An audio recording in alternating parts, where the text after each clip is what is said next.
The carnage out on Burleson Redder Road looked like a plane crash. 4 people killed instantly, and over 100 onlookers, first responders, and victims' families, like Eric Boyle's, jamming the street. I've never been in the military. I've never experienced war, but I can appreciate what they go through. Local news crews capture this footage, authorities scanning through the wreckage. They needed to find the person responsible for the crash. As it turns out, police wouldn't be the first to do that. What condition was he in? He was unconscious. Corbin Clark and his mother Shauna, 2 neighbors heading to the scene, find a passed-out teenager in a ditch, a quarter mile down the road. And I kept saying, "Hey, what's your name? What's your name?" He'd say, "What's your name?" And he said, "Hey, man, I'm Ethan. I can get you out of all this." I was like, I guess he thought I was involved. But he was like, "Yeah, just remember my name. I'll get you out of all this." He kept saying that. His name, Ethan Couch, is now one everybody in Burleson remembers. Somehow, he not only survived the crash, but managed to free himself from the mangled truck, and rather than help anyone, he walked away. The police came, and they said, "We need to get you into an ambulance." Was he struggling with the officers? He kept trying to shake them off, saying, "I don't need all this." Once Ethan Couch was found, the story came together pretty quickly. That shocking story would turn sadness into outrage. Get this, Ethan's a 16-year-old living the life of an adult by himself just 7 doors down from Eric Boyle's. Ethan was supposed to be cleaning up the place so it could be sold. Where were his parents?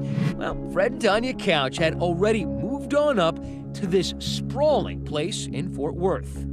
A 7,000 square foot compound. Take a look at that glittering metal roof. You're looking at the Couch moneymaker. Fred's got a multi-million-dollar sheet metal business, and this estate is complete with guard towers, guest house, and a steel gate surrounding it. But the story of the crash begins to be told by Ethan's blood alcohol content.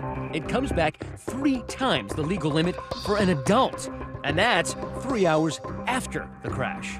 Now understand, this is 3 hours of time he had for his body to clear alcohol out of his system. Speculation, what his blood alcohol was at the time of the accident is through the roof. As Ethan awakes in a hospital bed, the sun also rises over Burleson Redder Road. It is Father's Day. The next day, I find these packages where my Father's Day cards have been filled out. And my Father's Day gifts were there. But they were gone. There was no preparation, no time to say goodbyes or anything else. Out in front of Eric's house, investigators are still sifting through the crash site. Wreckage that spans almost a city block. And 7 doors down, officers pay a visit to Ethan's Burleson house. No one's home, but a trash bin brimming with cans and bottles right outside paints a vivid picture of the last night's activities. So not only was he drunk, but there were traces of THC, Valium, and some other drugs. Right, which, according to our toxicologists, were bad enough on their own, but you combine those with alcohol, just a recipe for disaster. Richard Alpert is an assistant district attorney who came onto the case just a day after the crash. The first thing we started doing is bringing those witnesses in and talking to them. Will you please state your name? Garrett Ballard. Star Teague.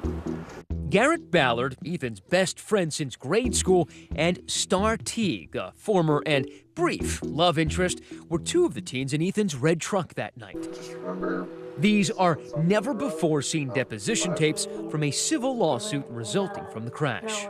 Star says Ethan, Garrett, and another boy started drinking around 6 p.m. the night of the crash. All 3 of them did a shot of vanilla.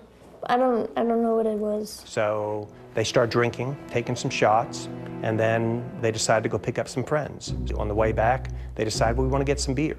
So there's already alcohol at the house, and Ethan clearly has money, but they decide it'd be more fun to steal the beer.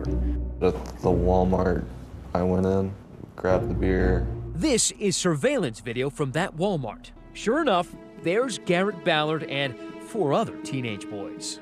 Then we walked out the fire exit. Ethan stayed with the vehicle, and when the other 5 stole the case of beer, they actually ran out the exit door. The teens head back to Ethan's empty house, and the drinking continues. Not just beer, but shots of the 190 proof grain alcohol called Everclear. And then the young woman needs to go to the convenience store. But even the other ones who'd been drinking knew Ethan had too much to drink, and they tried to talk him out of it. And he would have none of it. Just made him angry. With that, all 8 teenagers pile into the truck. With Ethan Couch behind the wheel, right away, things start breaking bad.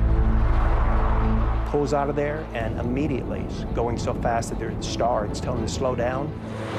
So his response is, well, I'll just drive into oncoming traffic. So he starts playing chicken with a car in front of him. I was yelling at him, get over, you're gonna get over. And when he swerved, the back tires jerked. Just remember seeing something in the road, and then loud bang, and I remember being in the air. The vehicle was going about 68 miles per hour. Had Ethan ever pumped the brakes? No brakes. Never touched the brakes? No evidence of braking was there. You know, your brain, when you're that intoxicated, doesn't work the way it should. And at that point, I thought Ethan was dead. So I freaked out, and I got out of the truck. I climbed out the back, and I guess I had tunnel vision. I just walked, I just took off. But for Ethan Couch, walking away from the consequences of this accident wouldn't be as easy. Not with this prosecutor determined to hold him accountable. I don't know if Ethan's life is salvageable. And quite frankly, I don't care. But this guy's about to give him the shock of his career. I think Ethan Couch is suffering from